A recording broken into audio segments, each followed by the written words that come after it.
Welcome to episode 2 of the Godspseek Podcast, hosted by the Arkon and the Greek. I'm the Arkon, and the Greek will be with me in a minute. The last episode saw us talk about the ancient world and how notions of the gods were made manifest back then.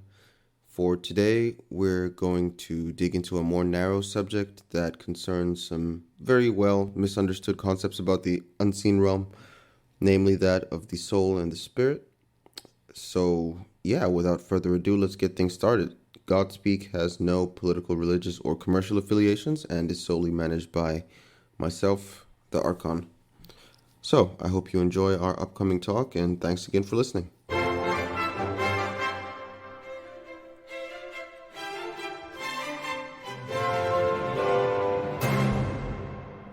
Hello, Greek. You around? Greetings. Yes, we are around. Yes, Indeed. or meaning you and I. Yeah. Yeah. Well, for episode 2, we're going to examine one of the more fundamental ideas of esoteric knowledge, which is that of the spirit and the soul. I think those are words that most people are happy to pull definitions from out of thin air. Either they just make something up or they parrot something that they heard in pop culture or religion. And I think it also seems lost on people why the distinction even matters. So we're going to look at that and some of the confusion that surrounds them. But before actually looking at what the terms mean, let's just look at the history a bit. Why is the distinction between soul and spirit important at all when you have, entire schools of thought that seem to have done just fine for 2,000 years without feeling obliged to demarcate that difference? Is there a reason why spirit and soul can't just be whatever ethereal concept people claim them to be? Well, let's turn that question into a statement and leave it as that, right? Because that's what seems to be going on. And here, let me just take a little detour and then segue, and then we'll get back into this theme. Because the mindset, as I've said before, is very important. And here, let's give an example, without even using the psychological term of schizophrenia or whatever, meaning dual-minded or dual whatever, duality, because let's even leave the duality out of it. Hey, let's just give a standard format critique of society. Generally, if anyone's heard any Greek speak in the past, I always state how, not directly but indirectly, how society at large, meaning almost every society, is anti-intellectualism. What I mean by that is, the nerds, the smart people, the bookworm, the egghead. Egghead means, when you beat up smart people, their heads crack open like eggs, right? They're weak. It's generally an anti-intellectualism or anti-intellectual society. It's more than a sentiment or an undertone. It's actually profoundly demonstrated. So, from that point of view, there's something called education. The rudimentary grammar to the what they call high school, and then they have the higher education, which is a joke, university up to doctorate programs. So, how can they be anti-intellectual yet almost offer as a standard that you must go to college to get ahead in life? So what if they're anti-intellectual at heart and demonstrably anti-intellectual? Why are they promoting education as being important? Is it a duality? No. Is it? It would seem like a duality, but it's not a duality because education is not being offered. It's indoctrination. In other words, it's basically adapting people to the society, or not even the rules, the policies that happen to be employed at the time. Right, because it's very Alice in Wonderland. If anyone has dealt with any form of authority that's supposed to follow rules, they always tell you, well, we just do what we want anyway, essentially. They don't say that publicly, but so let's go back to the theme, the question that you asked, which I revert back to saying it should be made a statement. Contrast that or compare it to a general anti-intellectual sentiment by humans, yet they say it's important to be educated. So is it duality and contradiction? No, because there is no education being offered. It's indoctrination. And actually, if anyone does a little research, universities are run by trustees and are funded and managed by the state, which is not the government, by the way. One day we'll talk about how the state and the government are two different things. But anyway, um, the trusteeship basically says that they're not there to educate, but they're there to create willing let's say there are many ways it's been said, people that are willing to participate in what society they live in without asking questions, basically, you know, preparing them for the workforce, preparing them to be quote unquote professional. So I hope this sheds a little bit of light on how we're going to maybe tamp down a lot of the stuff that's been flying around in terms of terminology, spirit and soul. Yeah, that certainly does provide a point from which people can adjust their perception of things and think through the matter. But as far as like the distinction between the two, for a person who wants to find clarity about how the soul differs from the spirit, they would run into a lot of roadblocks with regards to the uncertainty that's surrounding those terms, and it almost does seem comically deliberate that no one knows what they mean given how much that they're used. That almost seems like a very active propaganda effort or just a very serious act of negligence on somebody's part to not really dig into that. Well, that's somebody being the collective known as society at large, yes, and all the different fragmented sections of it, meaning the hierarchies and the whatever the entitled, all the way down to the disenfranchised. I don't think there's any argument with anyone that any subject viewed objectively can be discovered to be incorrect. In other words, can be discovered that the way society thinks of what that subject is about is incorrect. Let me just dig into the, if you will. You want to give me a few minutes, and I'll do the standard spiel that I do when people. I've been doing this for over 2 decades, under 2 decades, almost 2 decades, I should say. And just give me a few minutes, and if I could borrow the attention of the listener, and they might want to play it back because I'm going to give an itemized breakdown on the meaning of the spirit and the soul with example. Sure, of course. Go ahead. Okay. Now, very simple. If you consider the use of the word spirit, soul, and let's include the body here, the carne, meaning the Latin for flesh or material, which is animated, we have to go back to how initially it was used or proclaimed to be used, and that's usually in what we call the ancient writs. Whether it's the various Hindi Puranas, the Quran, the Bible, even myths and fables, old Sumerian texts, the concept of spirit, soul, and body are constantly being used. So then we come forward into more modern times where you have literary works all the way from Shakespeare, up to Shakespeare, the Greek philosophers prior to Shakespeare, even to now where you have soul food and soul music. So these words are being bandied about. No one knows what they mean. When I say no one, I mean statistically, 99.999% of people don't know. Now, let's just take a very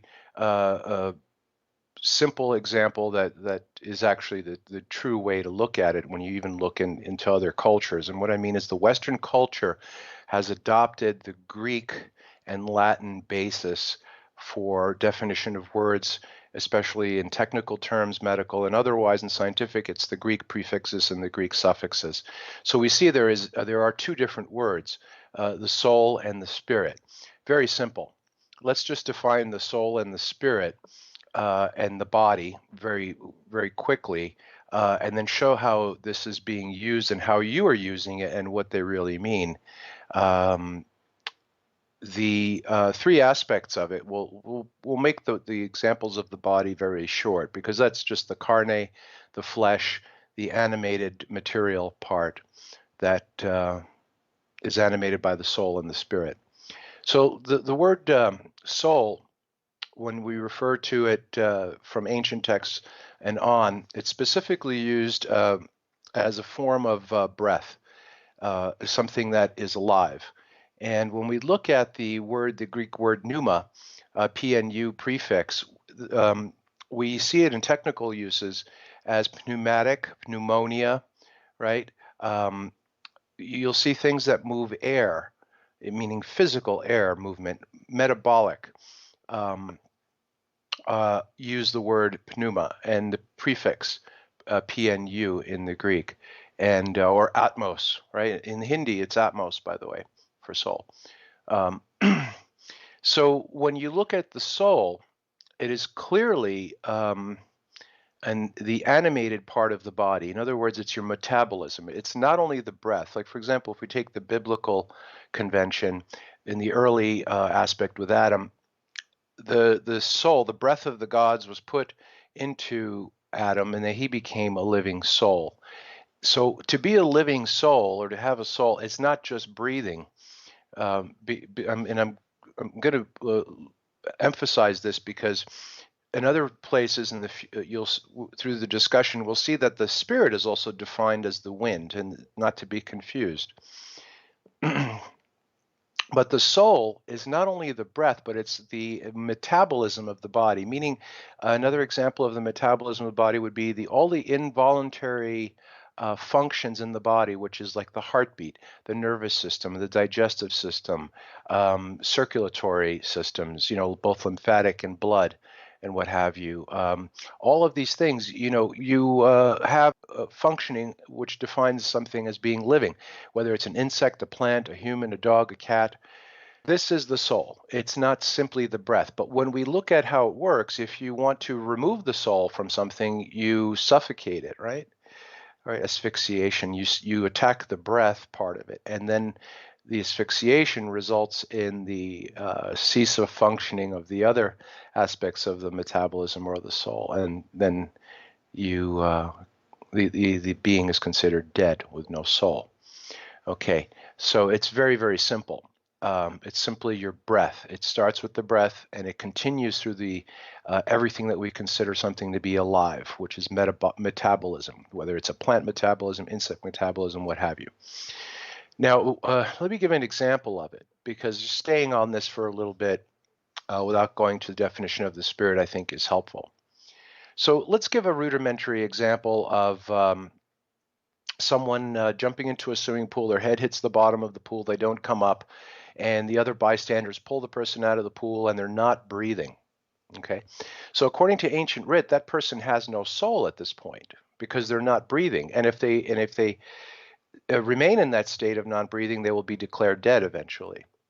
So what happens is this person is brought out of the water, and somebody has the idea that they should try to resuscitate him, someone who is alive and breathing. So what they do is they perform resuscitation techniques where they open the mouth and they breathe in, work on the chest, so forth. They're putting their soul now, their breath, their nefesh, their pneuma, their atmos, into that body which lacks one, and invigorates that body to now be breathing on its own, and now it has its soul back, because it did lose its soul, right? But it didn't lose its soul in the way that one does, as is spoken of in society.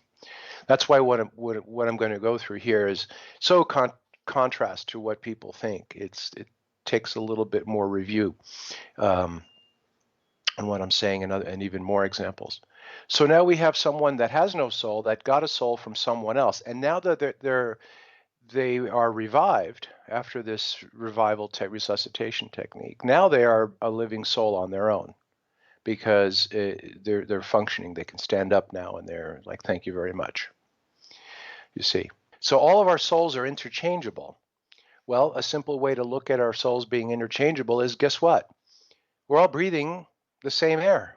If you have a dog, a cat, a dolphin, a cockroach, a human, a butterfly, or a snake in the room, all of your souls are interchangeable.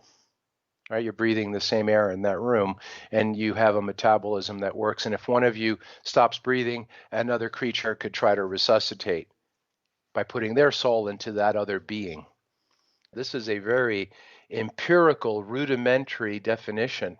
It's so shocking how simple it is.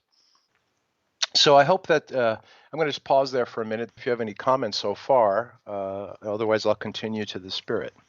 No, I don't have any comments. I'll let you finish up, and then we'll just tackle it once We'll you're over. discuss. Yeah. Okay, that's fine.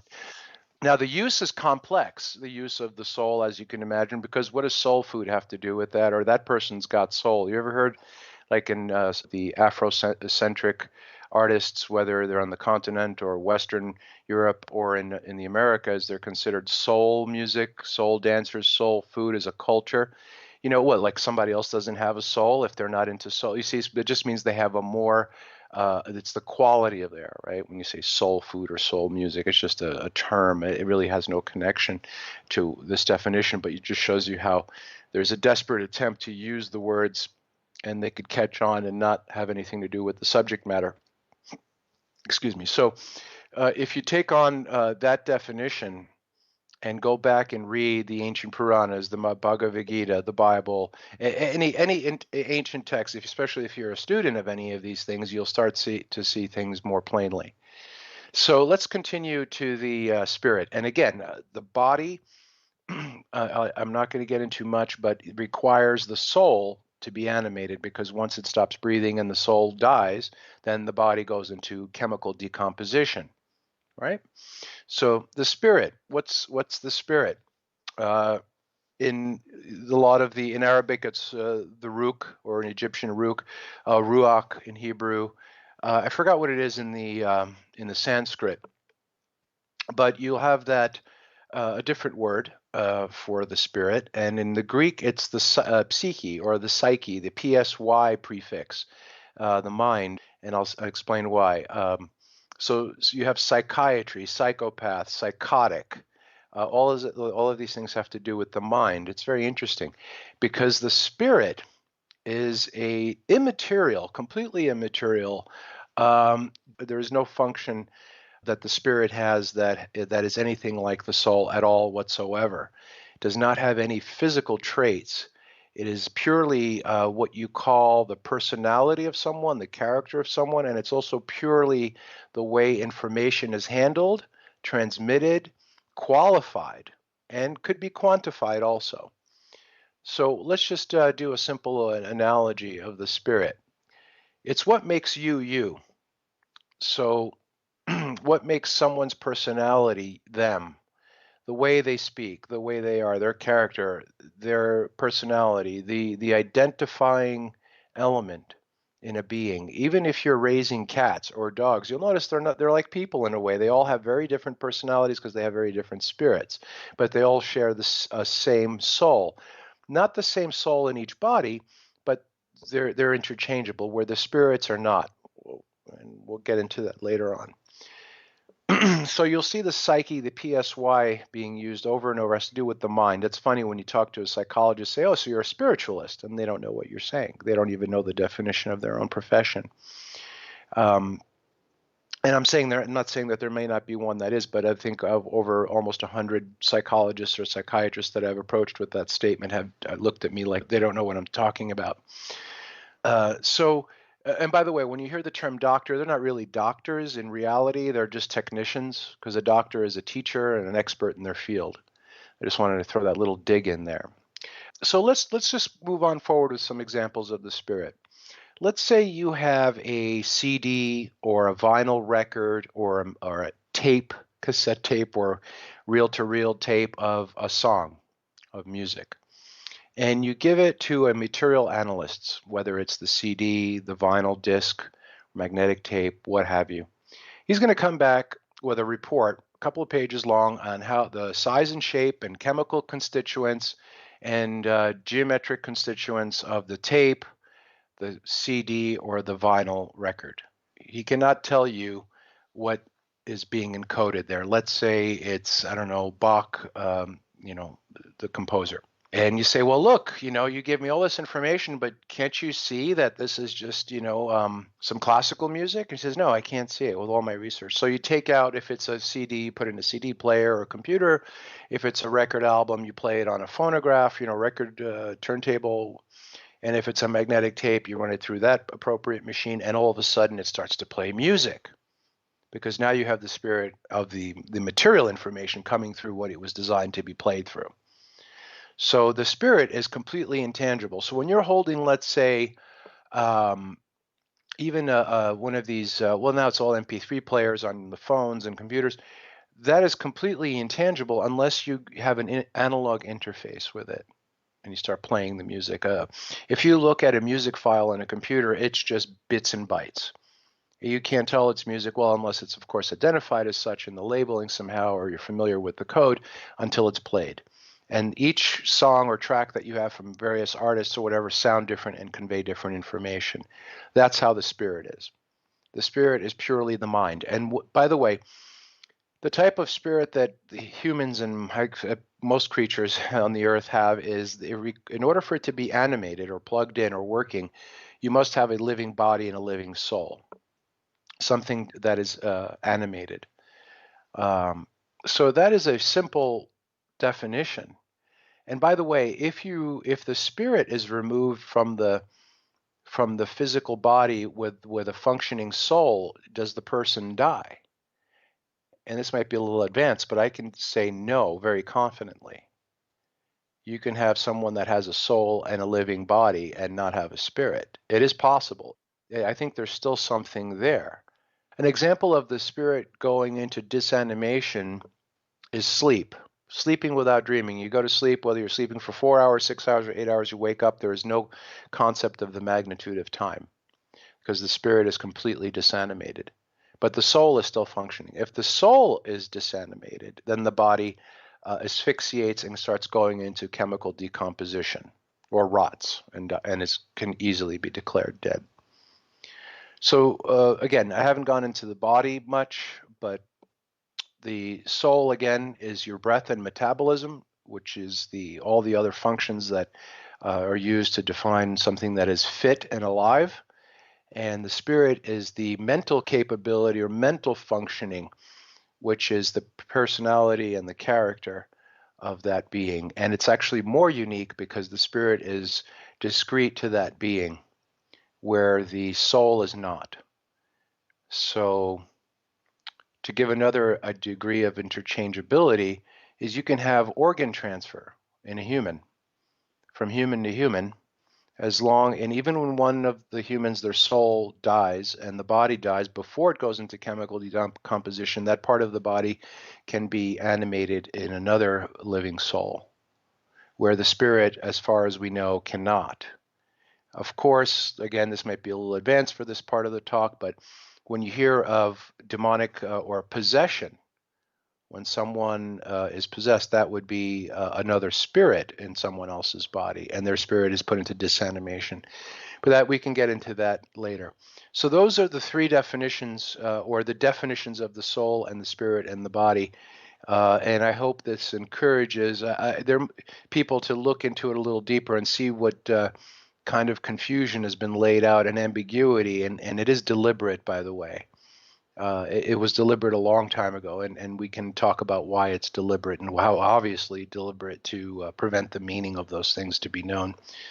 So I'm going to yield. And anything else any further comments on what I've just said? Yeah, I mean, we're gonna dig into it a bit more narrowly. Thank you for the monologue, Greek. It certainly does take a load off of me having to come up with questions to cover the topics. But I take it that these aren't thoughts that you've pulled from your fancy. Like, what sources have you found that offered the most reliable pathway into researching these things? Did you get it from esoteric writings or philosophical treatises or? Not at all, but just by observation. In other words, if you're driving down the street and you see white lines in the road and yellow lines, how did they come up with that?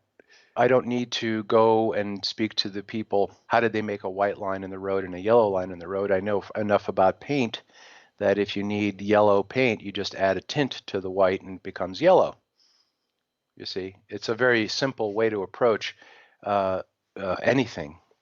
If you know enough about something, you could know more about other things and how it's being applied and used. I think I gave enough examples on how to discover this, how I think the examples that I gave embody the elements of discovery as well.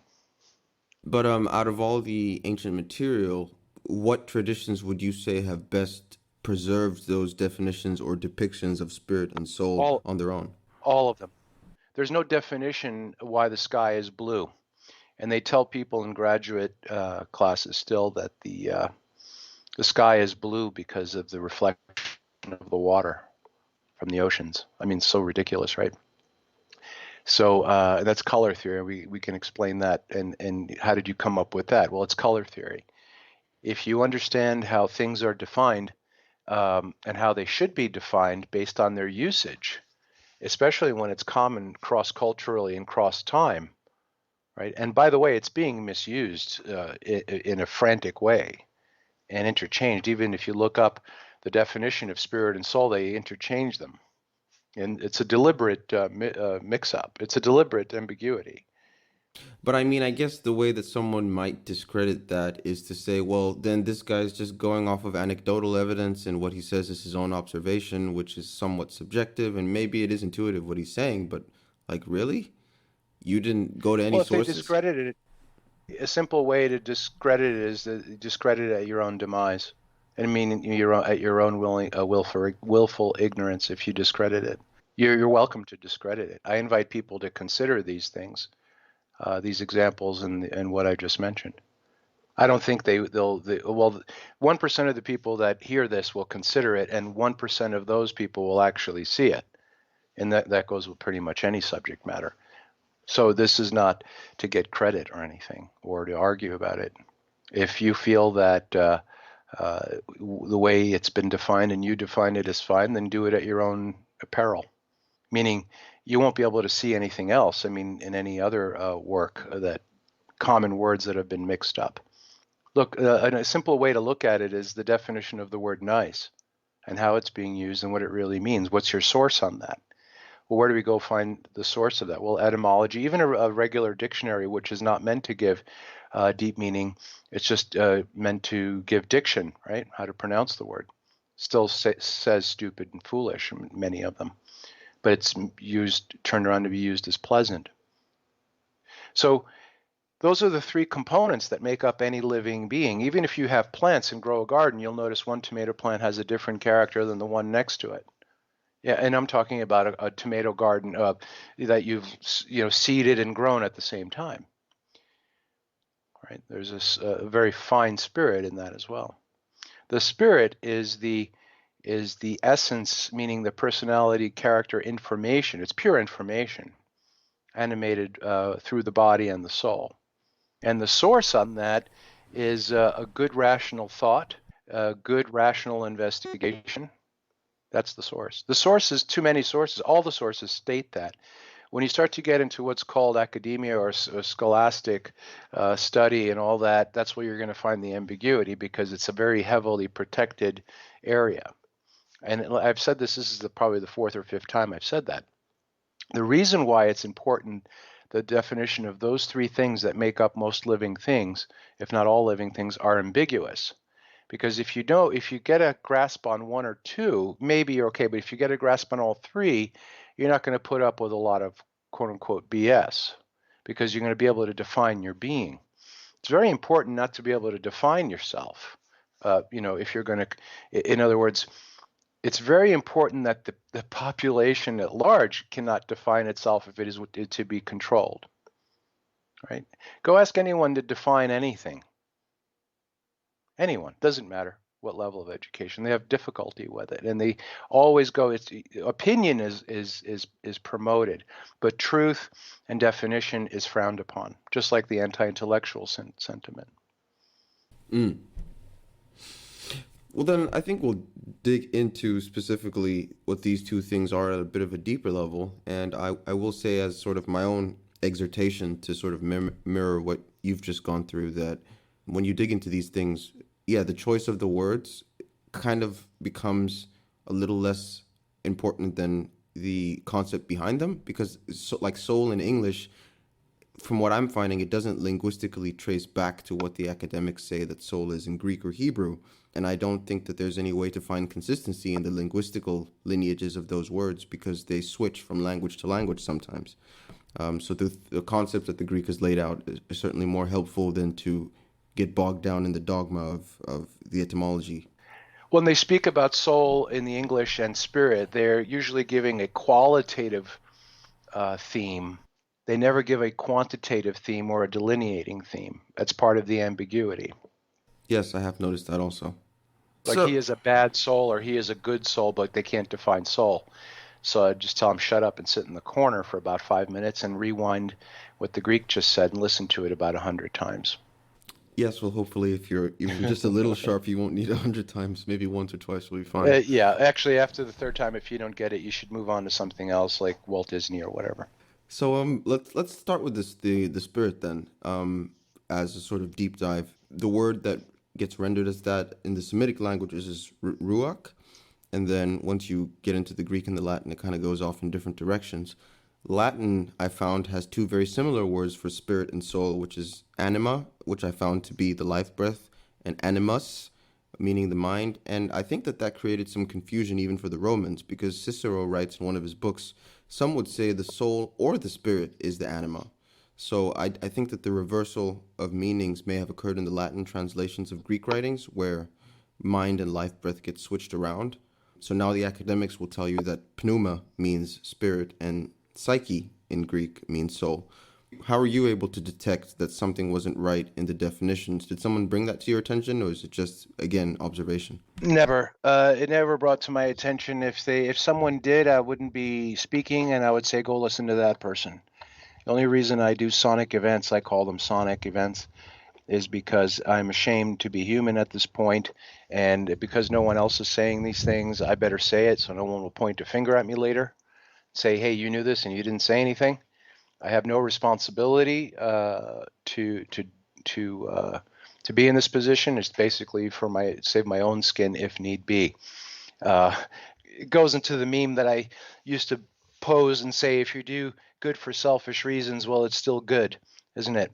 So I would just suggest that the perfect example of the ambiguity and just the sheer ignorance that seems to be the convention. Remember, it's an anti-intellectual society. Is that the very simple rule that the psy prefix is used to have to do anything with the mind solidifies that argument or that example quite well. And anything with the pnu prefix has to do with the movement of air solidifies that argument and is a paramount an example as well. And those terms were the psy and the pnu, meaning psyche, and pneuma, meaning air or soul, were specifically chosen and are super consistent in the English as they are in the Greek, by the way, even though the translations have been played around with enough that no one even considers that they have been so screwed up. Yeah, I think it's interesting how that consistency stays in the English and you find it in the Greek, but then when you go to the in-between languages, like particularly Latin, it disappears, and I think that becomes a point of criticism. Like, Well, within the Greek itself, the Greek convention has been within the Greek, not how it's used in the English, but the Greek within the Greek has been passed around like a cheap prostitute or a cheap whore. In other words, what's left in Greek is rubbish, unless you go back into the older. The last thing you're going to find anything worthwhile in the Greek is maybe in the 5th century. Everything else after that has been screwed around with, just to add prestige. Most of the stuff that you read has gone from Greek to Latin to English, back to Latin, back to Greek, just to have prestige. It's kind of played out. There is an empirical definition of these terms that has been transmitted in the English, where psyche has to do with the mind and pneuma or soul has to do with the movement of air. That has been kept relevant and consistent, which is correct, by the way. I mean, when I say passed around like a cheap whore, how many times have you heard of, oh, Socrates said, Plato said, Pythagorean said, and people, just like, for example, you can say anything to an American if you have a British accent because they find it to be wonderful, right? That aspect of the psyche of the American or the Western psyche, if you're speaking English, you have to. If someone appears with the Queen's English, well, they're vastly superior, of course. So they're vastly knowledge is vastly superior if it's presented with a Greek quote. But people think all these philosophers were so good, but because of what's been put in front of them through, popular culture. But if they actually study a lot of these philosophers, they're very misanthropic, by the way. In other words, they did not like the public. They thought the public was vile, and did not care about their edification whatsoever. So again, it's just crap. It's funny you should mention that how misanthropic some of the philosophers would be. We'll get into that a bit later because I found some interesting stuff on that as well. But yeah, so the Greek is what it is. In terms of the Latin, I found, based on reading commentaries and some interlinear versions of Virgil's writing, that yes, that the anima meant the mind, or what the psychologists call the psyche today. And even in languages like French and German, they have words for spirit that are synonymous with mind, like the French esprit, meaning mental faculties. But do you have any idea or inkling as to why sometimes things get very ambiguous in Latin translations? Like even the Bible is known for being notorious in its problems with the Latin Vulgate. Okay, let's just take the King James as an example. If anyone does their research, which is getting harder and harder as time goes on, I'll bring up when you say the Bible, I'm going to bring up the King James. King James was not even a king of England. He was called the king because he was the top man, but he was considered a regent. He had no nobility within the British crown system, and I'm talking about the crown then, not the crown now, which is different.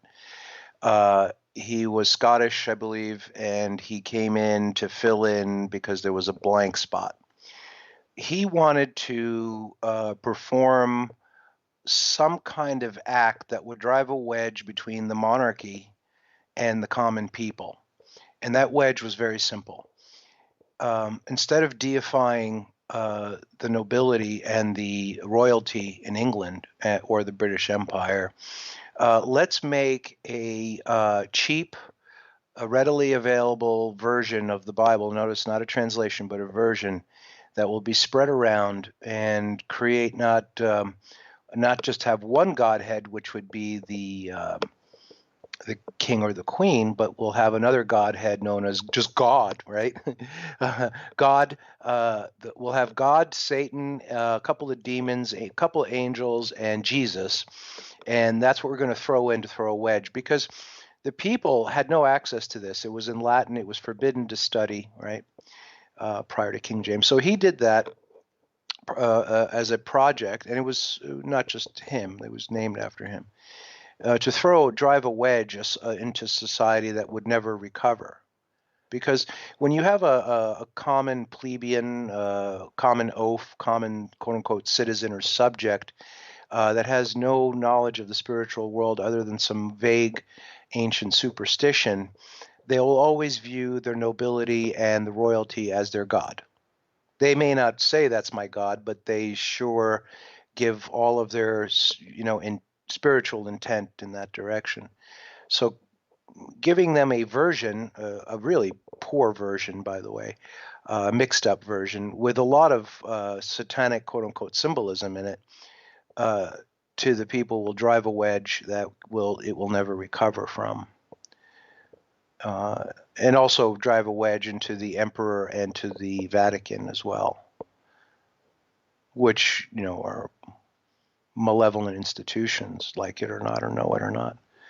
So was it a good thing? Yeah, it was kind of a good thing to drive a wedge, I guess.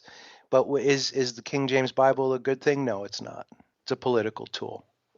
Now, I'm not going to get into what they did in the King James. They wanted too much. But, for example, how the Latin plays a role in this is they wanted to say formally and informally and statistically that their New Testament was translated from Greek text, and they couldn't find any. So they found the Latin text, which they translated back into Greek, which then they translated into English. So it's like making a copy of a copy and then another copy of that on different machines on different days as you're walking in the rain. So it's just really not good. But here's the thing. A lot of people have mentioned the holographic analogy of the biblical text. No matter how much you try to screw it up, if you're paying attention, the general meaning, the general correct meaning, not the specific meanings, but the general correct meaning comes through. Like, for example, if you read the King James as it is, without an interlinear and without really looking to many definitions, you will see that what Judaism, Christianity, all the sisters of Christianity, the 1,000 versions, just to say there's 3 or 4 major ones, or whatever, or the versions of Judaism that are supposed to be in the Old Testament are all incorrect. None of them are based on the biblical text. They say they are, but they're not. So even if you just adhere to the King James Version, it would be a good enough reason to abandon what's known as the conventional religions, right? So that's what I mean about the holographic nature of it. If you actually go beyond the King James and do some study on the let's say oldest preserved texts, you will not only abandon any religion, conventional religion, but you will find it to be repugnant. I just wanted to put that out there because that's the moral of the story.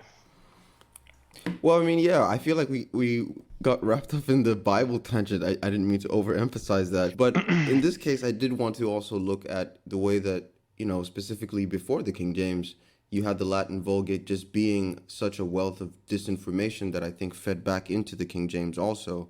There are certain words that, like the Lucifer Convention, it's so ridiculous that it even exists, but it comes up in the Latin from seemingly nowhere.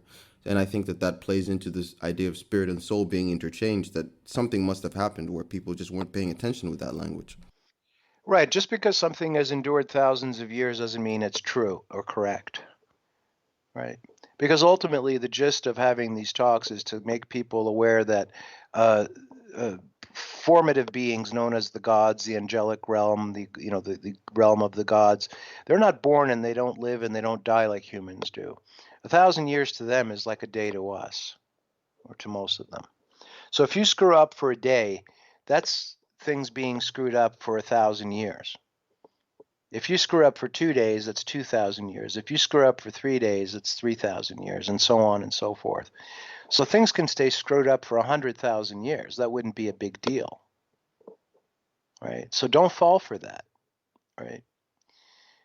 What makes it easy to become misanthropic is that how the majority of the people on this planet, both that have lived and died and that are still alive and ones that aren't alive that are coming, do not so much as even lift a finger to consider anything that we've just brought up on this sonic. That's what makes it so easy to be misanthropic. Their sheer apathy, and they just revel in their ignorance because that's the norm, right? Just like if you went to an island of cannibals, that's the norm. So anyway, to go back to the Latin, I wouldn't lean heavily on the Latin at all, because the Latin goes in many directions. It's very secular. It's used in art. It's used in the quote unquote legal system, because it's designed to confuse, right, and deceive. And it's part of the Roman Convention. And the Roman Convention, if one objectifies Earth history, is a very small aspect of it.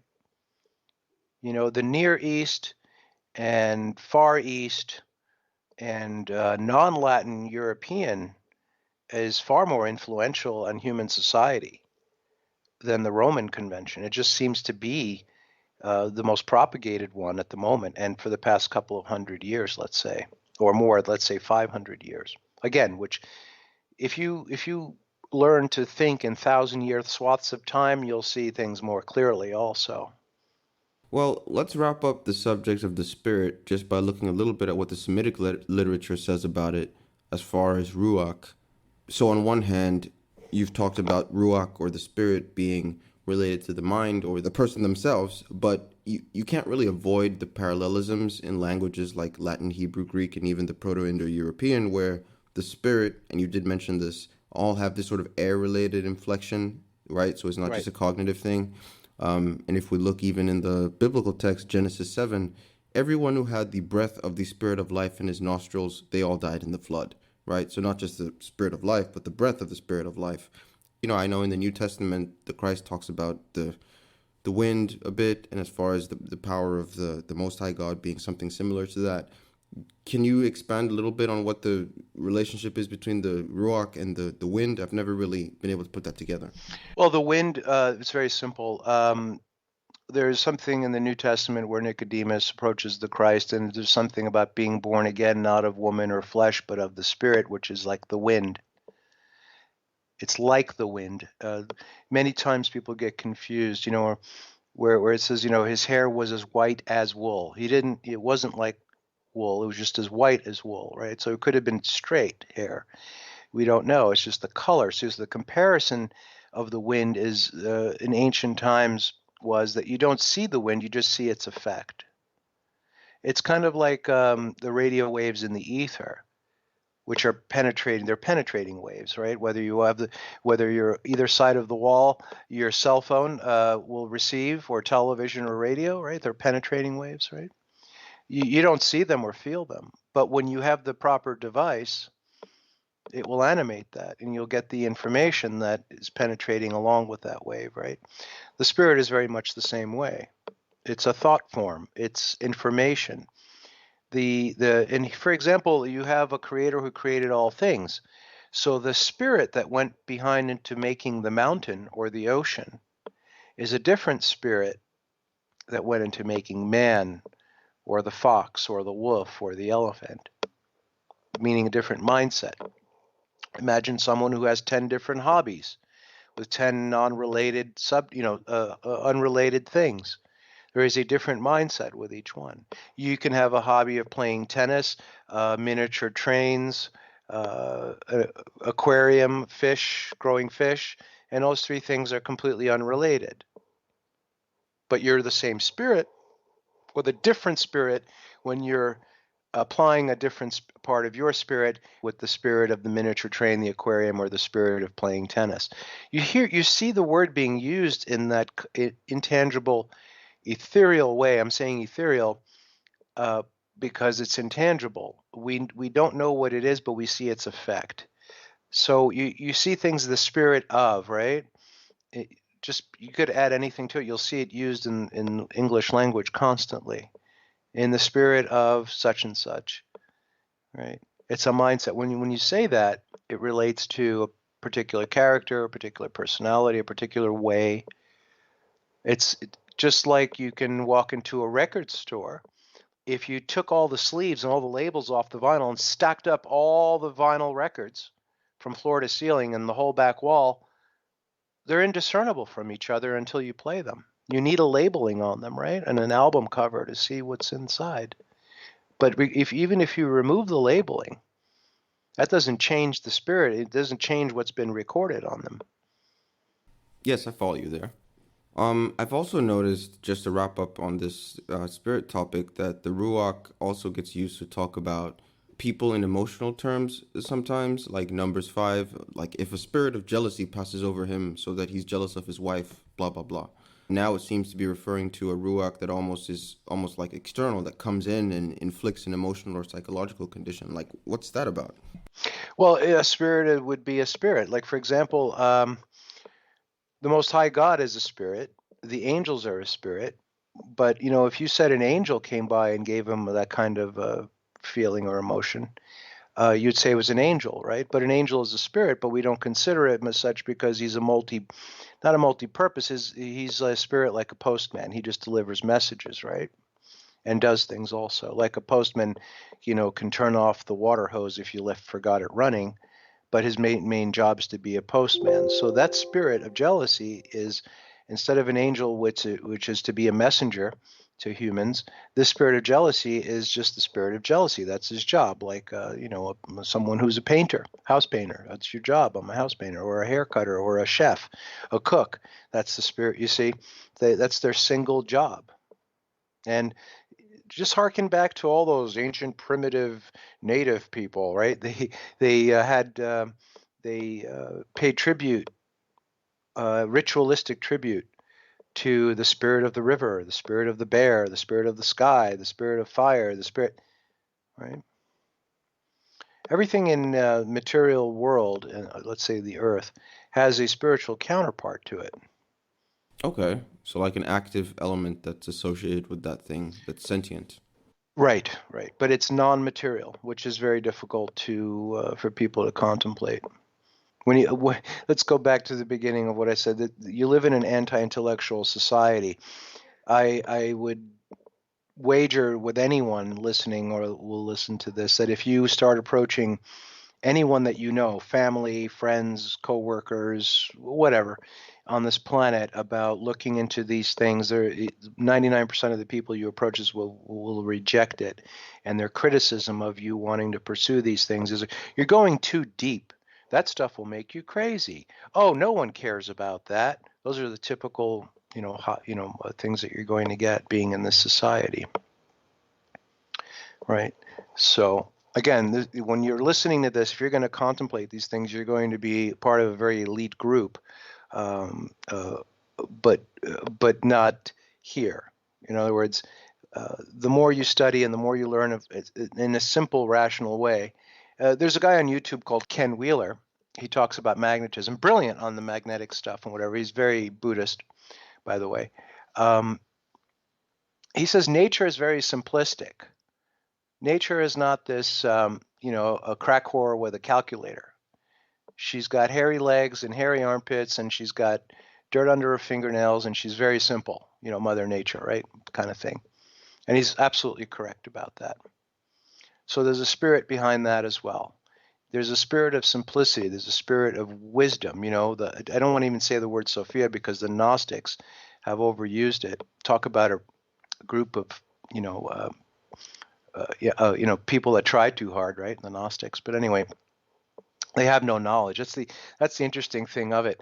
It's like when they talk about making the environment better, generally in society, that means they're fixing on destroying it. When there's a group formed for economic recovery or economic progression, that means they're going to destroy the economy. When you have a group that says they hold knowledge, like the Gnostics, means they're going to destroy knowledge, right? So bear that in mind whenever you see an organized group. So anyway, I've been going back and forth within the subject matter and outside of the subject matter to show people that they need to relax about these things, do their homework, go cut down to the root, right? Get down to the base of it, and look at how these things are being used and their initial meaning. If you're Christian or Jewish or any of the major religions, you think there's only one God and one angel, or two couple of angels, sorry, because there are a few mentioned, and a Messiah, and that's it. It's really lonely with a lot of tumbleweeds and stuff. You've been deceived. The spiritual world, yes, I said spiritual world, the non-corporeal beings, as we consider them to be what is corporeal or physical, is, if not trillions of millions and billions of times and trillions of times more populated than the physical world. It is extremely dense. In other words, if you could see into that world, the sky would be blacked out. That's how many beings would be over us. And if you're in let's say a regular sized room, if you were to see in the spiritual room, it would be shoulder to shoulder, completely full from floor to ceiling, from beings that are a millimeter tall to beings that are 10 times taller than your house outside. This is not a time for people to be aware of these things, because contemplating this does not help you in this existence right now. Well, cool. Let's move on to the soul aspect as far as looking at a few things more pointedly. So, yeah, there seemed to be consensus in ancient Greece that pneuma refers to air-related phenomena. In Stoic philosophy, they claimed that the pneuma was this active generative principle that organized not only the human being but the whole universe by structuring matter. I don't know if they went overboard with that, but I did want to ask, like, what you know about that idea, because it's a reoccurring motif in fantasy narratives that the biological world draws some kind of sustenance from like a global life stream, and I'm wondering if maybe there's a connection there. Well, the problem with looking into that is how well are you versed in ancient or classical Greek? And if you say no, then you're subject to the versions that are put out.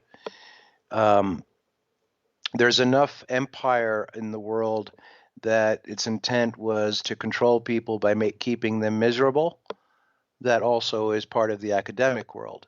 So there's no way you're going to get what the Stoics said unless you are able to find the oldest preserved document and delve into it in its original language. I assure you, 99% of the time, what's being given to you as a translation is not correct. It's corrupted for specific reasons.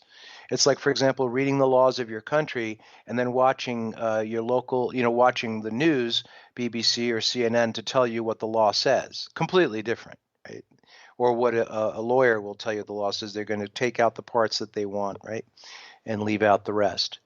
But in essence, what the Stoics did, like many other Greeks, they went on kind of, I'm not part of that tradition, but I like giving examples to illustrate and demonstrate the mindset behind the definition or the word or the subject matter.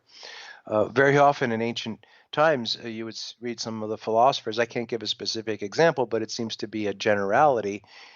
They would give a metaphor and example, and then give a metaphor and example for the metaphor and the example, and the reader, if it doesn't follow to what degree the explanation has expanded into, will get lost. But in essence, to answer your question, I don't think they went too far. I think they just elaborated to the point where it overlaps the creative force which things were made.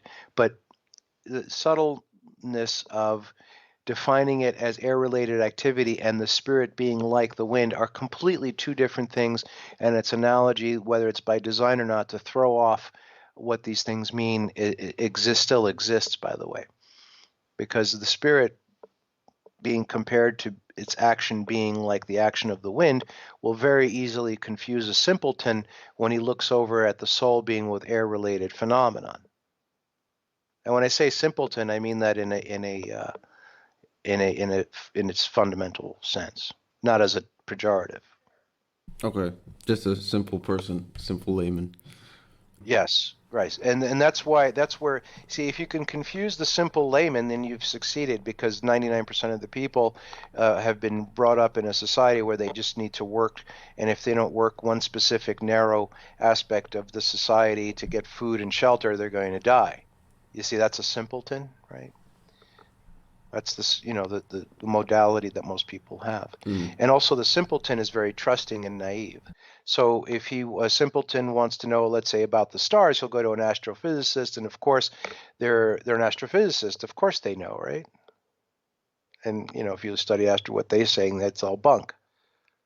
Same with a doctor, same with a priest or a rabbi or a lawyer. They're all bunk. It's whatever they're showing on TV, they have to portray as being the reality. It's backwards. That's why I tell people, why bother going to college? Just watch TV, because they can't show something on TV that's contrary to what they're teaching in college, and the TV is more important than the college. So the college textbooks are just based on what they show you on TV. It's all bunk. Now I'm starting to sound like the ancient Greek philosophers. It's all bunk. Even show me a Greek philosopher that didn't say that everything they teach in school is a lie. All of them did. Yeah, and we're still going to get into the way that some of them operated, because it was quite interesting how they said one thing in private and then a different thing to the masses. But just to stay on the subject of the Stoics. By the way, just to interrupt, they very rarely related to the masses. It's what their critics and their other followers said to the masses. Greek philosophers at heart avoided the masses. I just wanted to interject that in there. They never interacted. Well, they might have, but it would be kind of like what I do. If I'm interacting with the masses, it's out of necessity. So the pneuma for the Stoics was this mixture of moving air and fire or / warmth, which kind of work together to generate this vital principle that they talk about. And so in their mind, the idea is that you have this union of heat and moisture, which has positive health effects, where the opposite is that when things dry up and become cold, that signifies death, like what happens with a corpse or a dead plant. Like, do you know anything about that sort of wet, warm, cold, dry process to elaborate on that at all? Well, in this part of the, let's say, universe, there's a certain we call temperate zone that things tend to exist in. For example, the elephant in the room analogy, there could be life forms in things and emerging from things that are considered azoic, meaning without life. They're just not acknowledged. Just like, for example, if you look at contemporary chemistry, there are many more chemical compounds and elements that are acknowledged than there were, let's say, 300 years ago.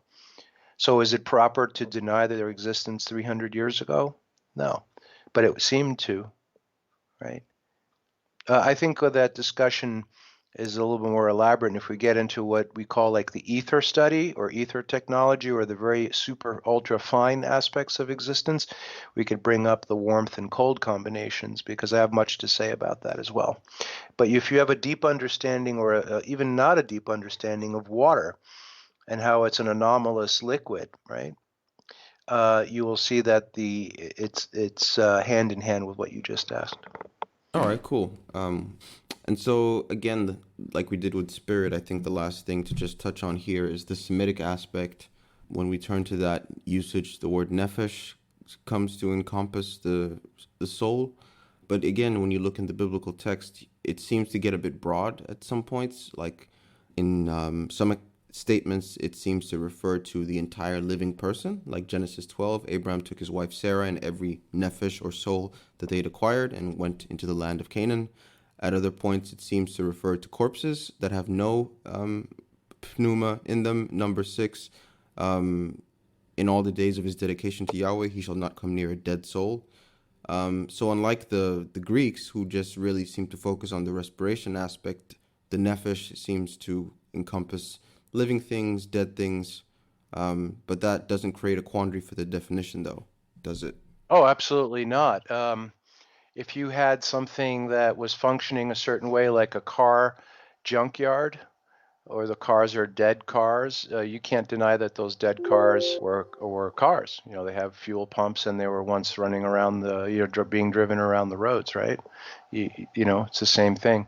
In other words, they're dead in their nefesh because they have everything that qualifies and quantifies them to have been a soul. And then we get into the aspect of the radical concept of the afterlife or reincarnation or the resurrection, which are all the same. Which that's where the definition of soul starts to become more elaborate and wider use because it's in comparison the life when you're reincarnated, resurrected, or the afterlife, the current definition and actual practical usage of what's called a soul and a body is going to seem rather crude and futile. So that's another discussion, perhaps. Yes, I think we will touch on the afterlife aspect of that because you have another slant to the word where a nefesh can descend into the underworld or Sheol, as the Israelites would call it. It sometimes depicts the remnant of fallen warriors there, which is an interesting parallel to the Norse myths that talk about Valhalla. But like Ezekiel 31, they will also descend into Sheol, those slain by the sword and its armed forces. And then you also have non-warrior people that end up there. So it becomes a little hard to know exactly what the domain is. But it's said that the nefesh can descend into the unseen or into the Sheol. Does that raise any questions for you? Because if this is really just relating to the No. metabolism, why is it in the Right. underworld? Well, if it's a negative place, a place of torment, whether the endurance or the duration of the torment is another factor to consider. But if the torment is to torment something with a body, you will be incarnated with a body to be tormented, right? So it may not be a complete body that you need on the surface, but it's enough of a body nonetheless. Because the spirit is bodiless, it's material-less. And again, this type of spirit that we have, as far as we know, it goes into complete inanimation, or when there's a lack of a soul in a body. Just like if you ask someone like Jack Fresco said, if you want to know what happens after you die, what do you remember from 500 years ago? Nothing. It's just you are not animated then. It doesn't mean you did not exist. You just were not animated. Just like, again, like going to an old record shop where vinyl records are sitting in the basement for 50 years. When was the last time somebody heard that? Right? 50 years ago. It's been quiet since. So again, animating someone in another place is completely plausible and possible and doable, but they have to be animated. You need some kind of a body. Okay, so let's wrap up the stream by talking a bit about the things that you touched on before, as far as how the philosophers acted, and also how that ties into the afterlife. Because I think the idea that most people carry around with regards to the human spirit is that it's this immortal essence that lives on after death and either goes to heaven or hell or gets reincarnated. But according to the Greek historian Herodotus, it was the Egyptians who put this idea into circulation. And I'm just going to read a condensed snippet from his book called Histories that talks about that. So, quote, "The Egyptians were the first who maintained the following doctrine, that the human soul is immortal, and after passing through all creatures of land, sea, and air, it enters once more into the human body at birth, a cycle that it completes every 3,000 years. And there are Greeks who have used this doctrine as if it were their own," end quote. So obviously he uses soul interchangeably with spirit. Well, as far as we can recover in the English, yes. If you can go back and see the oldest surviving document of what he said, I beg you to consider that you wouldn't be reading it that way.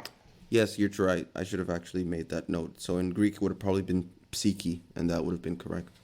What have your sort of studies or research revealed on how, the immortal soul concept came to be taught by all religions as something universal? Well, in a sense, it's a distraction. If you look at what, any of these religions do is to distract you, right? Through belief. Very simple. Doesn't it sound a lot better that you are an immortal soul, which is not even the right definition? Doesn't it make you feel better so you go back to work? Yeah, that's one way to look at it. It seems more optimistic than telling people the truth. Well, the truth is the most optimistic, but you have to give them the whole truth, and that takes too long because they've already wasted 12,000 hours in government school or private school. However, people think they're so proud because they went to a good university or private school. What fools. Anyway, if you're not self-educated, you're not educated. So you've got to keep them optimistic because they're already worn out. 12 years of crap. They don't want to. They've had enough. Now it's time to have fun, get drunk, have sex, sleep, get new toys. I'm not even going to touch the subject of the immortal soul because we just defined soul, so it would be the immortal spirit. It's not that the spirit dies. It goes into disanimation. There's no decomposition like the body when it dies. When the soul dies, it ceases to function. That's how you kill it, right? So through the body, by the way. So if you contemplate the first 15 minutes of the sonic event, well, the definitions that I gave, it'll answer all that stuff. But you have to be a contemplative person. A contemplative person will look at, if someone looks at a menu and it's beans, potatoes, bread, pasta, they'll say, oh, look at all these choices. But if someone's contemplative, they'll look at that and they'll say, oh, that's all starch. Well, do you have any thoughts on, in a similar way, I think, to the way that the Latin seems deliberately meant to obscure things? The Egyptians seem to have thrown a lot of falsehoods into the mix that have been able to persist even to this day. Let me just interject something in there. I invite you to consider that those that are purveying and providing what the Egyptians supposedly said are doing it. I don't think the Egyptians did. I think the Egyptians were far more enlightened and far more dedicated to what they were doing, and I don't think it was directly in line with let's say the Most High God. That's why when you read in Exodus, the purpose of everything you read about in Exodus was to war with the Egyptian gods. But I think the Egyptians had pretty much together. I wouldn't say that when you compare them to other societies, they wouldn't be considered moral or let's say, well, what do you justified? But they were correct within their own system. And if you look at it carefully, you'll see that they interweave between the lives of the gods and human lives and how they aspire to be like the gods, and all of a sudden they have an immortal spirit, you see, where we know later on that the spirit is not immortal. See, when the spirit becomes disanimated, it's just disanimated, but it can be destroyed. Like, in other words, you can have a computer. I have several of them with hard drives that something in the hardware went bad and I can't access the computer, if I take out the information on the computer, but if I remove the hard drive, I can animate the hard drive through another device and get the information. You see, that's what happens when you die or before you were alive. But what you can also do is corrupt and destroy that hard drive. Right? So is that killing? No, it's be more corrupting and destroying. So the spirits can be destroyed. Whether they can be destroyed while they're being animated, or while they're in the downloaded and disanimated. Just like walking into a room that has files, computer files, on disks, and destroying that room. I wouldn't say it's killing the spirit, because the spirit, you cannot kill a spirit. It's either animated or not animated, and then it could be destroyed. It's information. Can you kill your hard drive? No, it's either animated or not animated, but you can destroy it so the information is lost. Yes. I follow you. And I also think it's worth highlighting this thing that you talked about a bit earlier, that the reason for so much confusion and obfuscation with regards to this subject is that the religious and philosophical leaders had a habit of lying to the common people or telling the truth only to the elites and not really caring about the masses.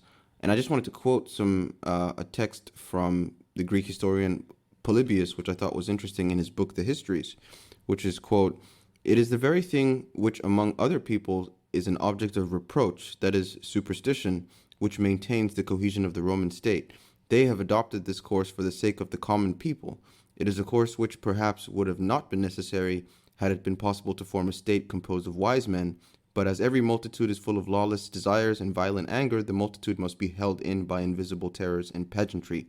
For this reason, I think not that the ancients acted rashly in introducing among the people notions concerning the gods and beliefs in the terrors of Hades," end quote. So sure, why not? Or a pandemic or viruses or terrorists, right? It's got to be a verb that becomes an adjective, which becomes a noun, and it's all fiction. Fiction, if you want to know the effects of fiction, set up a camera facing the audience at a movie theater and watch their faces while they're watching that fiction, called a movie or a television, right? And imagine their whole life is in that position, kind of like Plato's cave, right? So it's all fiction. And again, it's been going on for thousands of years, which is no big deal. It's only a few days. I'd say about a week. You'll see. Here's the thing. I don't want anyone to believe what I'm saying because the Greek is saying it. I've actually disconnected relations with people, meaning communications and associations with people that I found out were just saying, promoting, well, the Greek said it, so it must be true. You've got to make it your own by researching and knowing these things. So if you believe in something because someone said it, you're in deep doo-doo.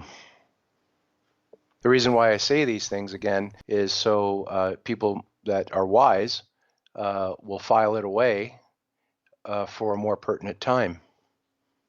Like, for example, if you look at 99% of all the world events, whether it's the quote-unquote pandemic or economic or social changes that people are seeing in the pagan year of 2020, I've prefaced this in the past 10 years, all of it.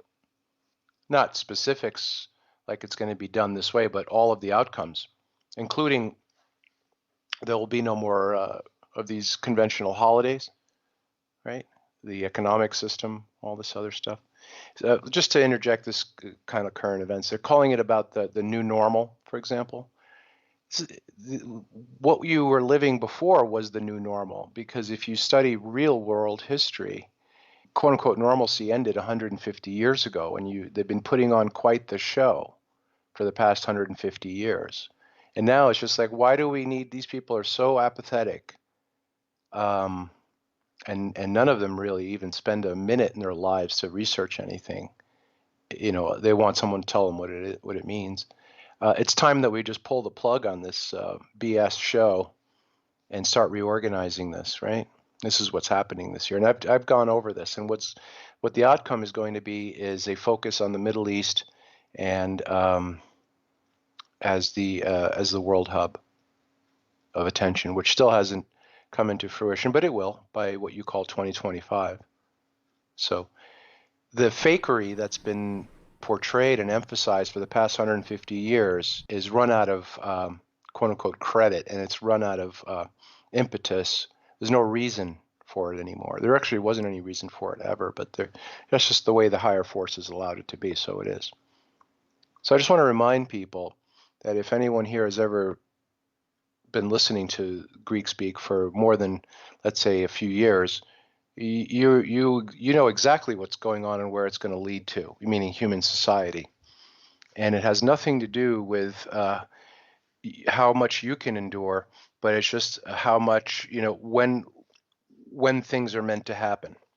Yeah, we've talked about these things a little bit before, but there's always room to delve into them a little bit more. It's also evident to me that, the Greeks did sort of a similar things like the Romans had done. Obviously, history speaks very highly of Pythagoras, but it was known that he had sort of like one teaching for his inner circle. And I think the Christian writer Origin talked about that when he wrote Pythagoras divided his disciples into classes. The one he called esoteric and the other he called exoteric. In the former he trusted the more perfect and sublime doctrines, and to the latter the more popular and vulgar. And similar things are said about Plato. Strabo wrote that Plato, quote unquote, invents fables also on the immortality of the spirit and on punishment in Hades, end quote. And so I point all that out just to emphasize that these notions were sort of debated like way before Christianity. And the Christians didn't even really adopt them as far as like immortality of the spirit. It took like centuries of Gnostic and Roman Catholic influence for those things to become dogmas. Mm-hmm. Well, just like, let's say, a detour again, the Assyrians donned crosses in their costume jewelry or in their day-to-day attire, just like Christians do today, and that was about 900 BC. So it's just fashion, but some fashion it doesn't have to be a trend that fades. It's like look at for example in the automotive, I see some car companies are reviving like the style of cars that they were producing 50 years ago. So yeah, it's just recycled stupidity. But again, let me give you an example. The humans are not only anti-intellectual, but they like to shed responsibility and more from a moral point of view. For example, if you talk to an older person, I'd say most of the older people, if not all of them, that are supposed to be respected and have wisdom. Yeah, right. They'll tell you, well, I won't be around for that. So I don't care. I won't be alive for that, right? How many times have you heard that? Yeah. So there's no responsibility pretty much with anyone, whether it's moral, ethical, intellectual, that you'll find young or old. So it seems like there's a mindset, an overarching theme to society, because if you go to older people and you say, well, if we don't do something, the future generations will be, thus, they'll say, well, I don't care. I'm not going to be here for that. They almost always say that, almost all of them. If you find an older person that doesn't say that, it's extremely rare. So if you almost say that none of them really have any moral or ethical responsibility. So there seems to be an overarching being, something that is guiding this, where even the older, the leaders, well, those that are senior in your society, at best, are still lacking of any morality, ethics, or responsibility. But there is something that is carrying this on, you see. Yeah, I have noticed that.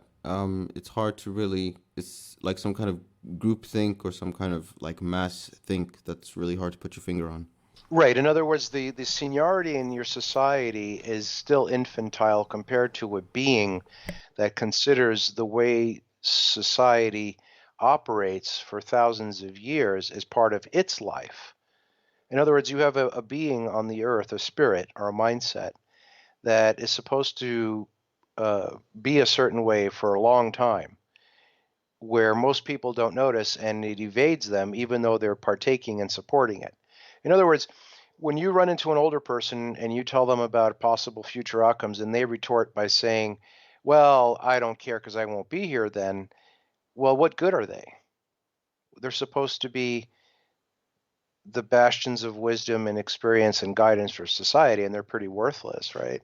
That's why they pump them up with drugs and slap diapers on them and sticking them in nursing homes, So it's well deserved, obviously. So what I'm trying to say here is that the things that people are seeing are the results of a life form that is not human. Because how can a human, even at the end of their lives, where it's touted through tradition, they are the ones to go to for guidance, have no guidance light at all? They're as dark as the bottom of your shoe. So in other words, what I'm trying to say is humanity for a long time has been passed off to the side and is a side note, because generation after generation, no one seems to care. So there's something alive that has a life that is a life of the things that you see society being for so long, that when its life is over, society will cease being that way. See, it's no longer wait for the older people to die like in ancient times so things can change. Because the older people are already dead. They died when they were 10 years old, 12 years old. They got assimilated into this mindset, right? So in other words, human society, said in other words, is 5 times already. Human society in itself should be viewed as a life form that it was infantile, adolescent, mature, and then senior. And then when that life goes away, which represents human society, then that's when you'll have the new human society on this planet. It has nothing to do with the actual spans of people, older people or younger people. Because the older people are not any wiser or smarter or able to edify anyone any more than, let's say, someone, a 15-year-old with I was going to say Palm Pilot, a smartphone, right? A 15-year-old with a smartphone has got just as much as wisdom and anything as an 85-year-old, retired college professor. Doesn't know anything more than a modern 12. So it shows you that humanity has been brushed aside and made irrelevant when the elderly are in the way that they are. Yes, there is a certain melancholy in pondering those things. Mm-hmm. Yeah, so you're on your own, I tell people, and you've been on your own for a long time. Okay, I think we've gone through most of the things that I thought of for this. I guess my final question is, what does the true concept of death then imply to humanity, since we know that the immortality aspect is just farcical, at least of the spirit? Like, we have Sheol / Hades, and then we have disanimation, and what comes after that if not heaven or hell? Well, imagine you had a dice, right, that you throw, and there were 2 numbers. Instead of 6 numbers on each dice with all the combinations of the 2 dice, there was just 2 numbers. So you knew that you either throw the 2 numbers or one or the other, a combination of one or the other, very few combinations. That's what life and death is about. Just hope that when you die, it's not painful, because, we don't like pain. Right. And unlike in Tibetan culture, where they say when you feel pain, and relish it, because if you're experiencing pain, it's meant for you to experience in pain, quote unquote, experience it, and so you know what pain is. But in essence, what I mean about rolling the dice with just 2 numbers is you will be reanimated or you will not. You will be destroyed.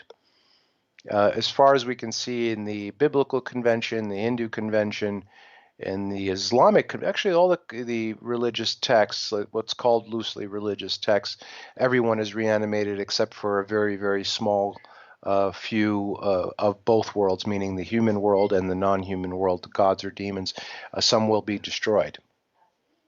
But the majority, the great majority, and the greatest majority will be reanimated. So between now and then, just hope that your death isn't painful and you don't have to suffer 20th century or 21st century medicine or anything like that. But you're not immortal. Your soul dies when your body dies, and your spirit has nothing to do with mortality. It has to do with being animated or disanimated and destroyed. Very simple. Put it together. The faster you put this together, the easier you'll be able to make proper adjustments and thoughts when you're contemplating things. Cool. Well, thank you, Greek. Yeah, I think that covers everything that we needed to talk about in this stream. And yeah, I think it's a good note on which to conclude. Any closing remarks, Greek? No, not really. To be continued, perhaps. Yes, of course. We have quite a few more of these left to do. So thank you to everybody who tuned in, and we hope to see you at the next stream.